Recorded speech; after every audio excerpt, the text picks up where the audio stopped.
Mga kwento ni Felmo.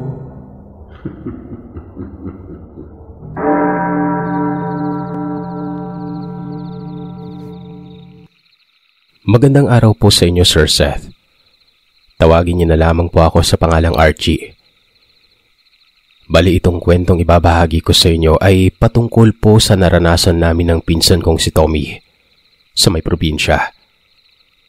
Taong 2002 o 2003 noon. Noong mga kapanahonan na yon, magpasa hanggang ngayon pa rin naman ay hindi nawawala ang mga kwento o karanasan patungkol sa aswang. Bawat lugar ata sa probinsya ay may mga bantog o kilalang mga aswang na maaaring chismis lang o paninirang puri at maaari din namang hindi. Nakasanayan na rin namin na bukod sa kinatatakutan lalo na ng mga kabataan, ay nagagawa na lamang ding itong huwag pansinin ng mga kabarangay o kanayon hanggat hindi sila inaano o hindi inaargabyado.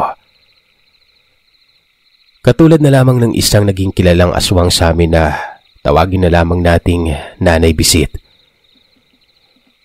Nakatira siya kasama ng angkan niya sa kasulok-sulukan ng barangay, na gaya nga ng ibang nasa kwento nyo, sitio kung tawagin. Yung mga kamag-anak na nakapalibot kay Nanay Bisit noong mga panahon na yon, yung mga normal na tao naman, sir. Nakakasalamuha pa nga namin ang mga ito. May mga asawa at anak pa. Yun nga lang talaga, may mga gabing nambubulabog ang mga kaanak na ito sa kadahilanang hinahanap nila si Nanay Bisit. Kung saan-saan na naman umano gumagala gayong hating gabi na. Base pa sa mga tanod na sila palagi ang tumutulong sa paghahanap sa kanya. At yung isa sa mga tanod noon na matanda na at kamag-anak ng ninong ko, siya palagi ang nakakahanap sa matandang yon. Kapag daw kasing biglang nag-iiba ang samyo ng hangin, kumbaga mangangamoy toyo o daing kahit na wala namang nagluluto sa lugar ng ganong oras, susundan niya yung amoy na yon. May mga maririnig pa silang mga yabag na parang umiiwas. At kapag gusto nang magpakita ni Nanay Bisit ay nagpapakita na talaga ito. Nag-aayos pa nga daw minsan ng damit na parang kakasuot lang. Galit na galit ito at ang laging sinasabi kapag nakikita ay umiihi lamang daw siya sabay hahatakin na ito ng kamag-anak niya para umuwi na. Maraming takot na bata dito. Ultimong tanghaling tapat kasi. Kapag sinusumpong ay talagang nagpapakita ito ng kung anong klaseng nilalang talaga siya. Isa na nga dito yung minsang naglalaro itong mga kabataan pagkatapos ng tanghalian noon, sa mismong gilid ng kalsada. Etong parte kasi ng kalsada na ito, may parang creek o sabihin natin na sewer kung tawagin. Sa kabilang parte kasi ng kalsada ay malaking kanal na papunta sa palayan. Sa kabila naman ay saktong laking kanal lamang na nag-iikot na yung daloy sa mga dikit-dikit na bahay. Noong mga panahon nga na yon, habang naglalaro ang mga bata ay may isa sa kanila na nakakarinig ng sitsit o pagtawag na nanggagaling doon sa kanal na yon. Sumilip siya sa pag-aakalang isa sa mga kaibigan nila na nakikipaglaro lamang sa kanila, kumbaga. Wala siyang nakitang tao pero meron siyang nakitang isang supot na may laman ng mga chichirya. Yung tigpipiso o tigdudos noon. Bumaba daw siya dun, sir, para pulutin yon. Sa tapat yun ng lagusan mula dun sa kanal papunta sa kabilang parte ng kalsada. Pagkababa niya, nakaramdam agad siya na parang may bumangga sa bandang likuran niya. At ayun nga, nakita niya umano ang matanda na nakangisi sa kanya noon. At hindi lang yon. Mukha umano itong bagong ligo kasi bagsak at basa ang buong katawan. At amoy langis ng niyog. Hinawakan daw siya nito sa leeg at hinatak papasok sa loob na lagusan. Yun, sumigaw siya, di ba? Etong mga kaibigan niya, dali-daling tumalon doon sa baba at kita nga nilang hinahatak itong batang to. Tumakbo sila sa pinakamalapit na tindahan nun at humingi ng tulong. Dali-dali namang tumakbo ang mga nandun na may hawak na mga putol na sanga ng kahoy na pamalo nun. Saktong lumabas ang matanda doon sa kabilang parte ng kalsada. Hahambalusin na sana ito ng isa sa mga rumisponde noon. Pero nagsisisigaw umano ang matanda ng, "Teka, matanda lamang ako. Bakit mo ako papaluin?" Sabay balik nito sa loob ng butas na lagusan. Nang tumalon sa kanal ang mga rumisponde, nagngangangawa ang bata doon sa baba pero wala na si Nanay Bisit noon. Nagkagulo noon kasi nga sumugod yung tatay ng bata sa lugar nila Nanay Bisit. Wala doon ang matanda pero ang nakaharap ng tatay ay yung ibang kamag-anak na mga lalaki din. Muntik nang magpag-abot o magkaitakan dahil sa nagkabitawan ng matatalim na salita. Nadala naman ito sa barangay pero sabi ng tatay ng bata, wag na wag nilang makita ang matanda na dadaan sa bahay nila. Kung hindi ay pupugutan niya yun ng ulo. So yun nga yung mga karanasan noon. Pero itong parte na ibabahagi ko, sir, ay yung mismong karanasan namin ni Tommy. Nagkasakit noon ang katapat bahay ni Lola na matanda. Sobrang tanda na nito kasi ang tawag pa ni Lola dito ay nanay. Si Lola noon may higit 70 na rin. Mula nang magkasakit nga ito ay umuwi ito galing sa mga anak niya sa Maynila. Kaya naman ang nag-aalaga sa matandang to ay yung caretaker o yung tagabantay ng bahay nila. Malawak kasi talaga yung lupa nito na ang tanging bakod lang ay mga halaman na katulad ng gumamela, santan, Chinese bamboo at kung ano-ano pa. Etong caretaker na ito, may sariling kubo na rin na katabi halos ng sementadong bahay na yon. Napansin umano noon ng caretaker na magmula nang nakauwi itong matandang may sakit, ay lagi na lamang nagpapakita sa kanya si Nanay Bisit. May manghihingi ng talbos ng gulay, may mga pagkakataon pa na mag-aalok ito ng wala sa lugar. Alam mo yung sa tuwing lalabas yung caretaker sa bahay na yon, andun na agad si Nanay Bisit sa labas ng bakod. Merong sisitsitan siya at kapag hindi niya ito pinapansin ay hindi ito tumitigil. Aalukin siya kung may papabili sa may tindahan, kung gusto ng ganitong karne, ulam, mga ganon. Alam na ng caretaker na ito yung pakay ni Nanay Bisit kaya naman sinasakyan niya na lamang ito at hindi pinapapasok sa bakod na yon. Kapag gabi naman, hindi nawawala yung may nagpapaspas sa may sanga ng mangga na para bang nananadya tapos ay hindi na mapakalinyan yung matandang may sakit. Kung hindi pa paparinggan ng caretaker ng Nay Bisit, umuwi ka na. Hahanapin ka na naman ng mga anak mo. Doon nang yan titigil, Sir Seth. Mawawala yung bigla.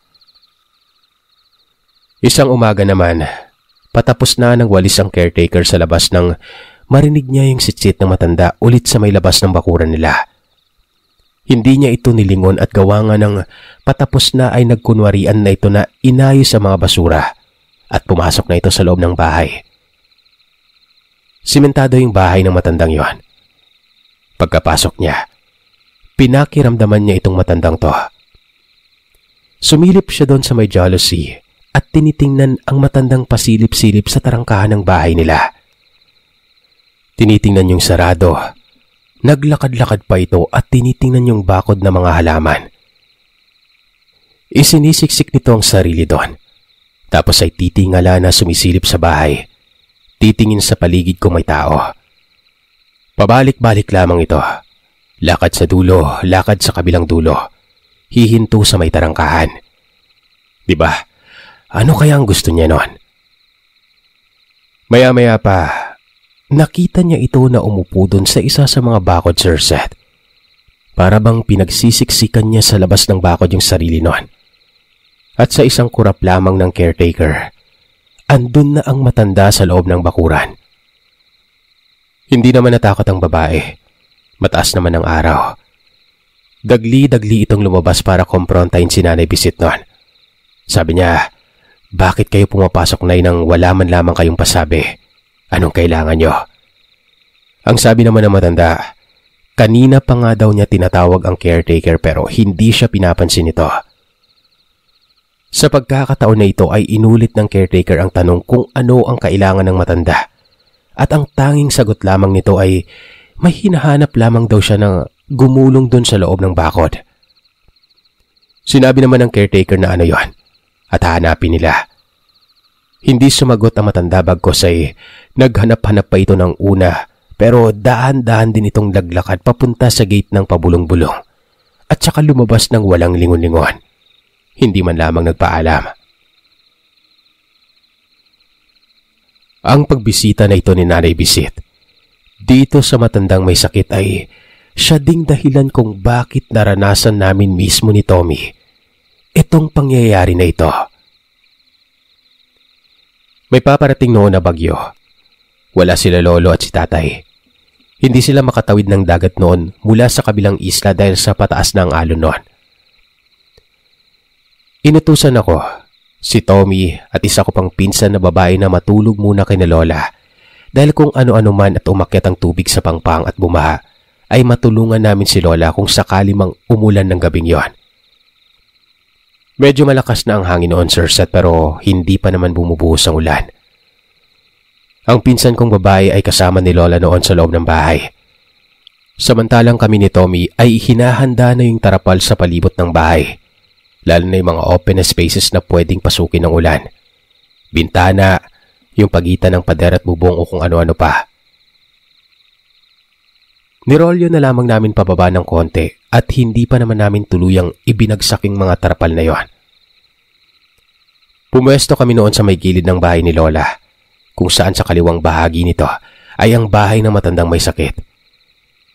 Ewan ba namin, nakatitig lamang kami doon. Siguro dahil nga sa maganda kasi yung bahay na yon. Sustentado kasi ng mga anak na maganda na yung kita eh. Tapos maliwanag pa yung loob at mailaw. Hindi gaya ng mga bahay namin na yung kulay dilaw na mapusyaw yung mga bulb noon. Hanggang sa walang ano-ano, meron kaming napansin. Si Tommy yung unang nagtanong noon. Sabi niya, "Kuya, tingnan mo sa bubungan nila Lola Uyang. May saranggola, ang lapad. Sino kaya yung may gawa niyan? Yung anak ng caretaker."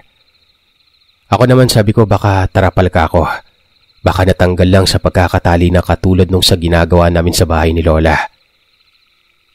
Tapos para bang nilipad lang, ganon. Kasi Sir Seth ang itsura niya. Alam niyo yung dalawang magkabilang dulo nakalatag doon sa may bubungan at yung dalawang magkabilang dulo ay nakalutang pataas. Sabi ko kay Tommy, tawagin kaya natin. Kasi baka hindi nila napansin tapos pasukin ng ulan yung parte na hindi natakpan, di ba? Lumapit kami doon. Hanggang sa bakod nila. At ito na. Tumawag kami habang nakatutok yung flashlight sa may bubungan. Auntie! Auntie, magandang gabi po. Hindi ko alam kung narinig kami. Pero sir, pagkatawag na pagkatawag namin nun, yung nasa taas ng bubong na nakadipang kumot o parang tarapal, bigla na lamang umikot yon. Paharap sa amin. At sa maniwala man kayo o sa hindi, kitang-kita namin ang isang matandang babaeng nakatayo ang buhok, nakalutang, at yung katawan niya ay yung mismong parang kumot na yon. Para bang kapa na pakpak. Yung mukha niya nakanganga. Nandidilat ang mga mata na noong una ay hindi pa namin namumukhaan. Unang sumigaw si Tommy ng aswang nun. Nanigas kami. Nagkahatakan kami ni Tommy ng damit. Nagkakatitigan kami ng nilalang na yon sa may bubungan. At maya-maya pa, bigla na lamang nawala yung kapa nito na parabang nahigop ng payat na payat niyang katawan. Wala siyang kasaplot-saplot na dumapa sa may bubong at paggapang ito na umiwas sa amin papunta sa may bandang likuran ng bahay na yon. Dito na kami tumakbo pabalik sa bahay ni Lola at sisigaw-sigaw naming sinabi ang nakita namin.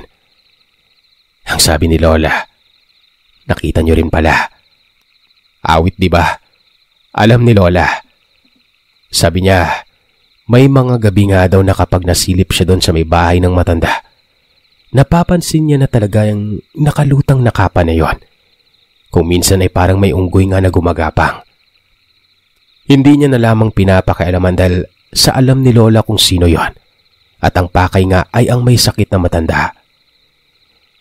Dito na nga niya naikwento sa amin ang karanasan ng caretaker kay Nanay Bisit at alam naman niya na hindi nila pinapabayaan ang matandang may sakit na yon dahil hindi naman nakakapasok ang matandang aswang sa bahay. Kahit nga si Lola Sir Seth, nakakarinig minsan ng tiktik doon mismo sa bubungan ng bahay niya. Bali si Lolo na ang umaharap doon. Binaba naman namin ang tarapal kaagad at mga madaling araw ay tumama ang ulan ng sakto. Pasilip-silip pa rin kami ni Tommy doon sa bahay ng matandang may sakit pero madilim na kasi nung pagbagsak ng ulan kaya wala na kaming makita noon.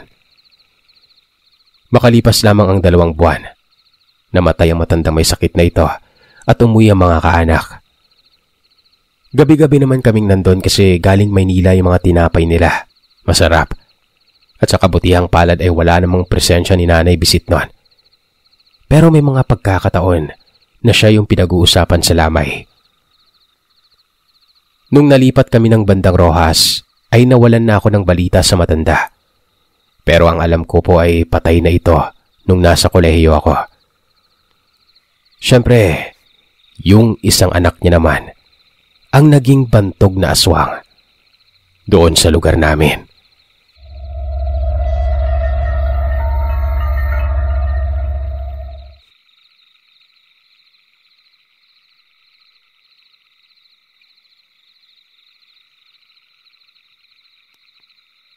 Magandang gabi po Sir Seth at sa mga masugid na tumatangkilik. Ako po ulit ito si Milo. Kung maaalala po ng mga nakikinig, ako ang nagpadala ng kwento na may pamagat na misteryosong libing at food delivery sa isa mong channel. Itong kwento ko ngayon ay karanasan naming magkakabarkada nang kami ay mag-ride noong 1 taon sa parting kanluran ng probinsya ng Tarlac. Dulong barangay ito. Hindi ko na sasabihin ang pangalan ng barangay para hindi na magkaroon pa ng issue. Hindi ko din masabi kung anong klaseng mga tao ang residente dito. At bago ako dumirekta sa karanasan namin ay ikikwento ko muna kung paano kami napunta sa lugar na yon. At hindi naman talaga namin balak pumunta doon. So bali nag-ride kami. Alam namin na kasagsagan ng pandemya ay naisip pa naming mamasyal sa mga talon. Dito sa Tarlac yon. 5 motor kami na may mga angkas ang iba at isang SUV na sasakyan. Ako ang spearhead ang ibig sabihin ay nangunguna sa biyahe noon. Kung may mga miyembro ng isang riders club, alam ang ibig sabihin nito. Siyempre, dahil hindi namin alam ang papunta sa lugar na nais naming mapuntahan at wala din namang maidea ang mga kasama ko. Sa madaling salita ay hindi namin kabisado Sir Seth. Gumamit ako ng GPS sa aking cellphone para maituro ito sa talon na pupuntahan namin. Nang mapadaan na kami sa barangay papunta sa talon, minalas kami. Hindi kami pinapasok sa barangay na ito na dapat ay dadaanan namin na papunta doon sa talon na yon. May bantay ang daan at yung mga residente lamang umano ang pwedeng pumasok dahil nga pandemya. Nakiusap kami na kung pwede nila kaming pagbigyan pero nagalit ang isang nagbabantay at pinilit na bumalik na lamang kami. Nag-usap-usap kaming magkakaibigan na ibang lugar na lamang ang pupuntahan o sa ibang araw na lamang kapag hindi na mahigpit ang mga daan noon. Habang pasakay ako sa motor ko para nga bumalik na, ay bigla namang nag-notify ang cellphone ko at tuwang-tuwa ako na may ibang ruta o pwedeng daanan papunta sa talon na yon. Bago kami umalis, bumaba ulit ako ng motor at sinabihan yung mga kasama ko na may alam akong ibang daan pero malayo. Ang sabi naman ng mga kasama ko, ayos lang. Total, andun na kami. Sayang naman yung lakad namin, di ba? Sinundan nila ako at ako naman ang sinusundan ko ay ang GPS lang noon. Hanggang sa mapansin ko na ang daan namin ay hindi na sementado. Paakit na ng bundok na bato-bato ang daan at halos hindi na kayanin ng mga motor namin ang paakit noon. Halos mag-isang oras na naming binabaybay ang mabakong daanan. Nagpasya ako na magpahinga muna kami.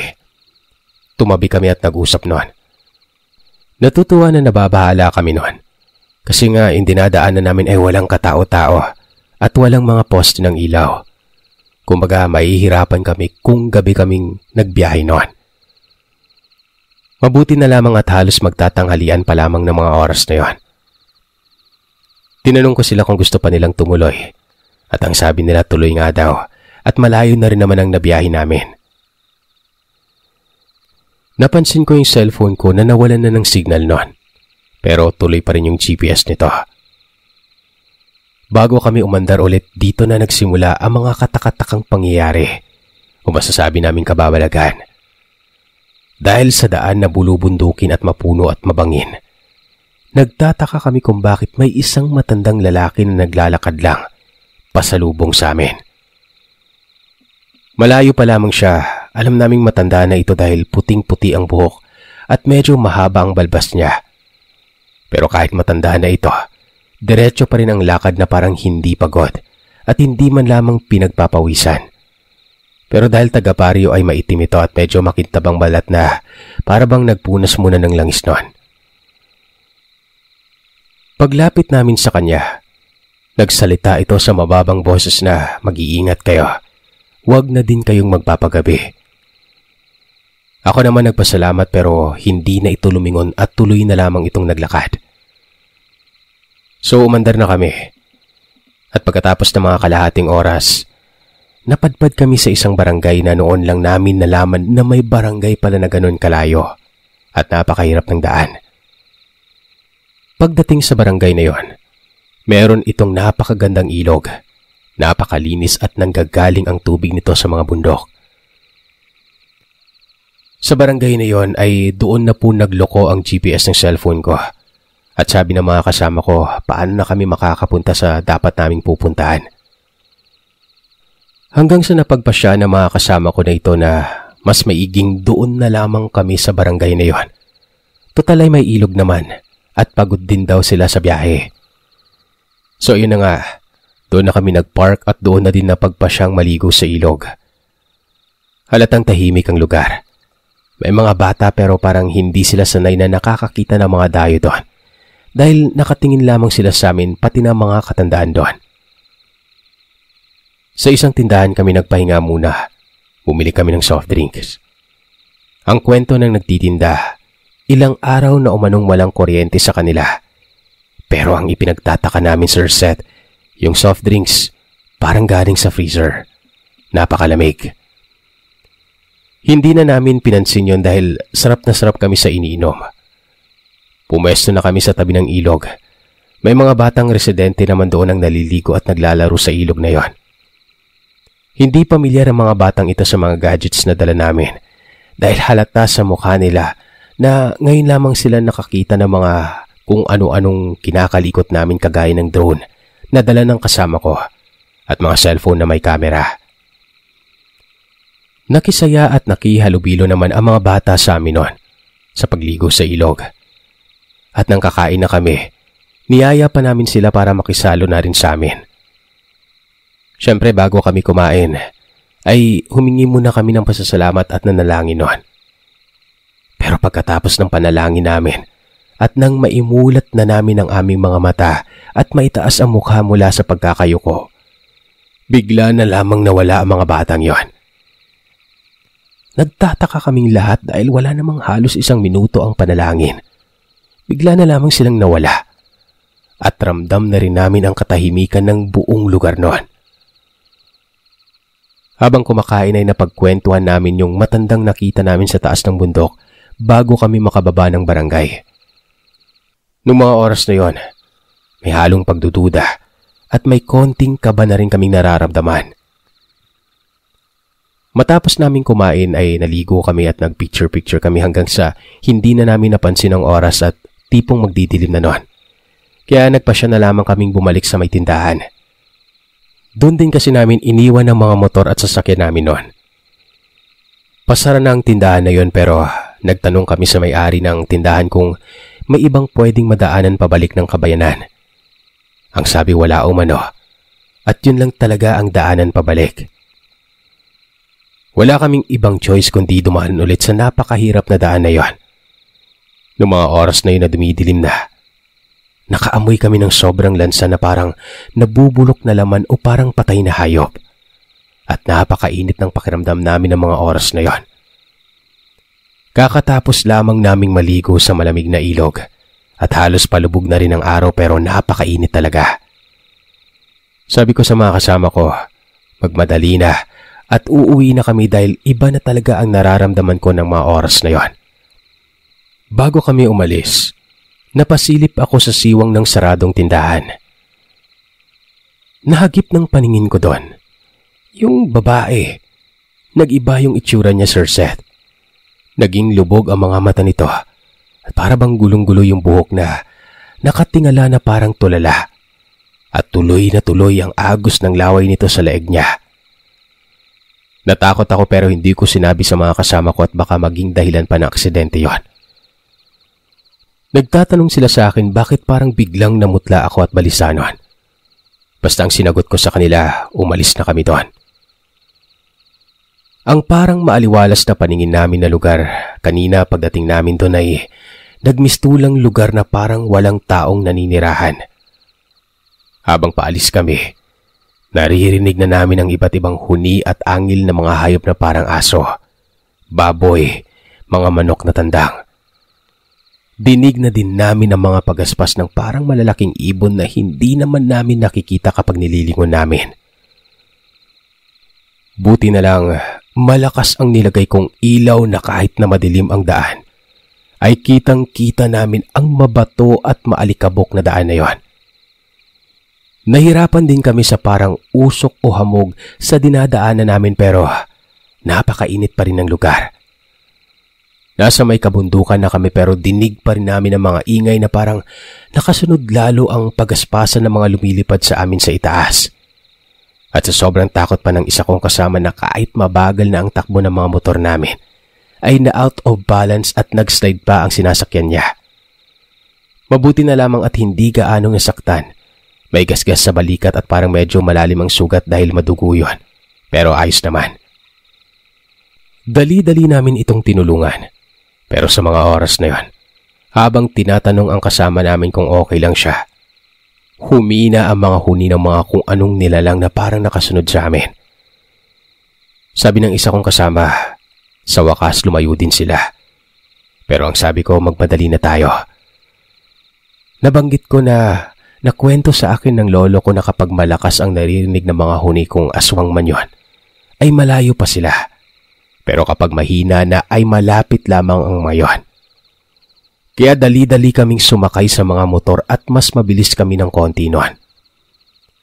Sa mga oras na yon, puro Diyos ko po tulungan nyo kami ang nasasambit namin. Sana makauwi kami ng ligtas. Nang nasa mahigit isang oras na, nagulat ako. Biglang preno akong tumigil dahil nakita na naman namin ang matandang nakasalubong namin noong tanghali. Napakadilim ng paligid ng gabing yon, pero naglalakad itong mag-isa. May dala itong ilaw at itak. Ang matandang iniisip namin na siya ang aswang ay siya din pala ang makakatulong sa amin. Siya ang nagbulyaw o bumugaw na sumigaw na, "Hayaan niyo na sila, baka magalit ako." Katakatakang nawala ang mga huni na naririnig namin matapos noon. At ang sabi ng matanda ay makakaalis na kayo. Maswerte kayo at tinakot lang nila kayo. Hindi na namin naitanong kung sino ang matandang yon at bakit parang takot ang mga nilalang na yun sa kanya. Maswerte umano kami dahil kahit naaamoy na mga yun ang dugo ng kasama namin na may gasgas sa balikat ay hindi talaga kami inatake. Nakauwi na lamang kami ng ligtas at mabuti na lamang walang masamang nangyari sa amin. Pero hanggang ngayon, napag-uusapan pa rin namin ng mga kaibigan ko kung ano man yung mga taong nakatira sa barangay na yon. Kahit pala sa modernong panahon, ay may mga lugar pa rin pala na masasabi nating may ganun pang mga nilalang. Nakatago lamang sila sa mga liblib na puok pero meron pa rin pala na kumakalaban o nagbabantay para hindi sila makaatake sa mga tao. Salamat, Sir Seth. Ikaw na po yung bahalang mag-ayos ng kwentong to. Totoong karanasan po namin yan. Maraming salamat po.